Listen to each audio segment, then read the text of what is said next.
नमस्कार मित्रांनो, the GK zone Marathi या चॅनलमध्ये आपले स्वागत आहे. आज आपण 5 सप्टेंबर 2025 चालू घडामोडी पाहणार आहोत. चला तर सुरू करूया. भारत नुकत्याच घोषित झालेल्या जीएसटी 2.0 अंतर्गत किती टॅक्स स्लॅब निश्चित करण्यात आले आहेत?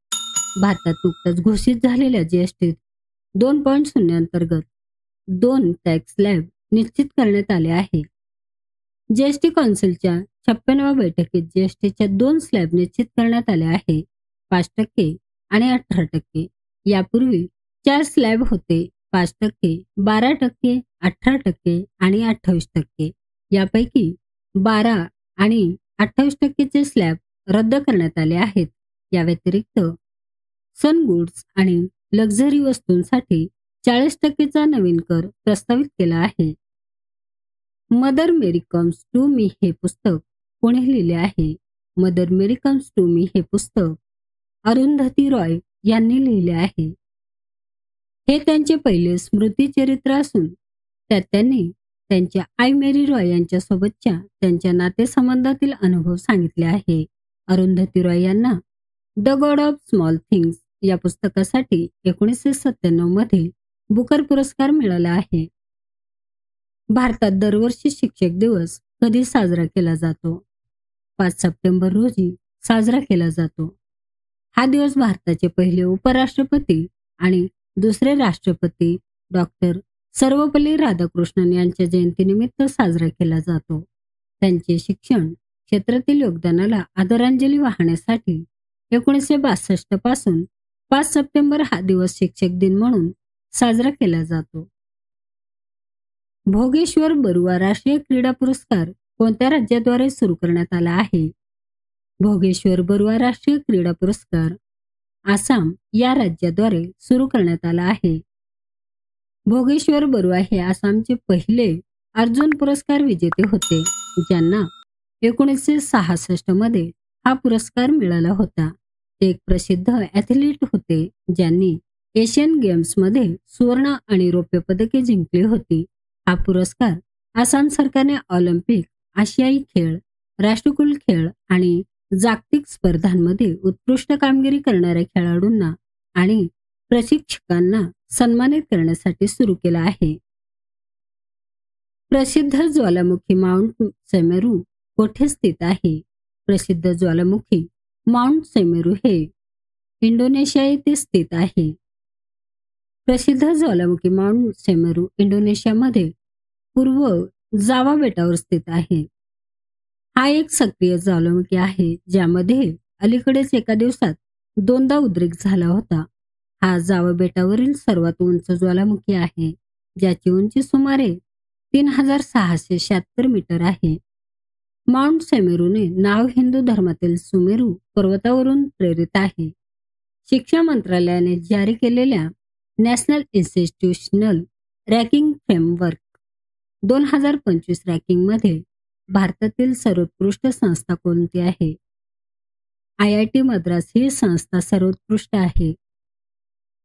NIRF 2025च्या एकूण श्रेणीत Indian institute of technology Madras IIT Madras हे 7व्या सलग वर्षासाठी टॉप स्थानी आहे. ही रँकिंग एकूण 17 श्रेणीमध्ये दिल्लीत जाते आणि संस्थांना शिक्षण, अध्ययन, संसाधने, संशोधन आणि व्यावसायिक पद्धती यांसारख्या 5 वेगवेगळ्या पॅरामीटर्सवर रँक केले जाते. संयुक्त राष्ट्र जनसंख्या कोषने भारतामध्ये लैंगिक समानतेसाठी कोणाला मानद दूत नियुक्त केले आहे? संयुक्त राष्ट्र जनसंख्या कोषने भारतामध्ये लैंगिक समानतेसाठी कृती सेनन यांना मानद दूत नियुक्त केले आहे. या भूमिकेत कृती सेनन महिला आणि मुलींचे हक्क, त्यांचे सक्षमीकरण, शिक्षण आणि लैंगिक हिंसाचार समाप्त करणे यांसारख्या महत्त्वाच्या मुद्द्यांवर काम करतील. UNFPA ही एक संयुक्त राष्ट्र संस्था आहे जी लोकसंख्या आणि विकासावर काम करते. तिची स्थापना 1969 मध्ये झाली असून तिचे मुख्यालय न्यूयॉर्कमध्ये आहे. सप्टेंबर 2025 मध्ये कोणत्या शहरात सफाई कर्मचाऱ्यांना नाश्ता उपलब्ध करून देण्यासाठी अन्नपूर्णा योजना सुरू करण्यात आली. बेंगळुरू या शहरात सफाई कर्मचाऱ्यांना नाश्ता उपलब्ध करून देण्यासाठी अन्नपूर्णा योजना सुरू करण्यात आली. बंगळुरू जलपुरवठा आणि सीवरेज बोर्डाने 1 सप्टेंबर 2025 पासून ही योजना सुरू केली. या योजनेअंतर्गत सफाई कर्मचाऱ्यांना दरमहा 1500 चे प्रीलोडेड स्मार्ट कार्ड दिले जातील, ज्याचा वापर ते सकाळी नाश्ता खरेदी करण्यासाठी करू शकतील. मैत्री-4 नावाचा संयुक्त सैन्य अभ्यास भारत आणि कोणत्या देशादरम्यान आयोजित करण्यात आला? मैत्री-4 नावाचा संयुक्त सैन्य अभ्यास भारत आणि थायलंड या देशादरम्यान आयोजित करण्यात आला. हे या अभ्यासाचे 14वे संस्करण होते. भारताचे काही प्रमुख सैन्य अभ्यास आणि त्यात सहभागी होणारे देश खालीलप्रमाणे आहेत: संप्रीती भारत आणि बांगलादेश, मित्रशक्ती भारत आणि श्रीलंका, वज्रप्रहार भारत आणि संयुक्त राज्य अमेरिका, नेमोडिक एलिफंट भारत आणि मंगोलिया, गरुड शक्ती भारत आणि इंडोनेशिया, धर्म गार्जियन भारत आणि Japan, hand in hand Bharat आणि चीन. भारत शैक्षणिक वर्ष 2025-26 साठी कोणत्या शेजारील देशाच्या विद्यार्थ्यांना 1000 शिष्यवृत्ती देणार आहे? अफगाणिस्तान या शेजारील देशाच्या विद्यार्थ्यांना 1000 शिष्यवृत्ती देणार आहे. या शिष्यवृत्त्या भारतीय सांस्कृतिक संबंध परिषदेद्वारे special scholarship scheme for Afghan national अंतर्गत ही विद्या भारती पोर्टल म्हणजेच आय लर्न पोर्टलद्वारे प्रदान केल्या जातील. या शिष्यवृत्तीमुळे अफगाण नागरिक प्रतिष्ठित भारतीय विद्यापीठांमध्ये पदवी आणि पदव्युत्तर अभ्यासक्रम ऑनलाईन पद्धतीने पूर्ण करू शकतील. रिअल रिदम अँड सोल 2025 हा सांस्कृतिक कार्यक्रम कुठे आयोजित करण्यात आला? रिअल रिदम अँड सोल 2025 हा सांस्कृतिक कार्यक्रम नेपाळ येथे आयोजित करण्यात आला. रिअल रिदम अँड सोल 2025 हा सांस्कृतिक कार्यक्रम नेपाळ काठमांडूमध्ये आयोजित करण्यात आला.